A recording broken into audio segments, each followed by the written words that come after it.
I couldn't afford not to ever consider continuing with it because I'd invested so much money and I kept borrowing more as the time that it was taking blew out. Paul Cave's dream of the Sydney Harbour Bridge climb meant years of dealing with dozens of organisations, from government bodies and community groups to hundreds of experts on safety and conservation. Compliance was the thorn in his side.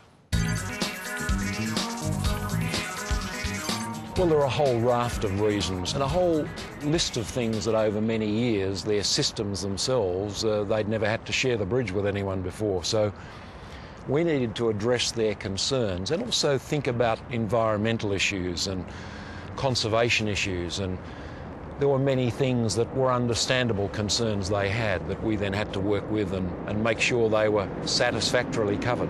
We are very conscious of correct management, and to run a business today you definitely need some guidelines. You have to have policies. If you don't have them, it's just a rudderless ship. And really it was about a common goal of optimising the experience and then putting the procedures in place that fundamentally dealt with safety being the most important thing obviously we deal with, and we're yet to have a serious incident on the bridge. You've got to have some sort of a constitution, whether it's a mission statement or a vision statement, it doesn't matter what it is, but it's basically policies that you can put in place that people can actually turn to and remind people of that is the policy, that is the mandate that we're running the business on.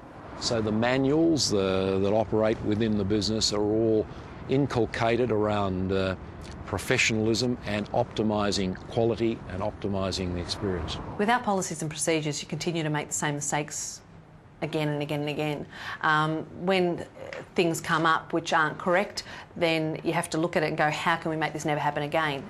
I think a business plan and the procedures you need and making sure those procedures work like clockwork and you're really committed to them and your team are committed to understanding that every element of that experience from the moment that customer phones us and buys a ticket to completing that experience is really important.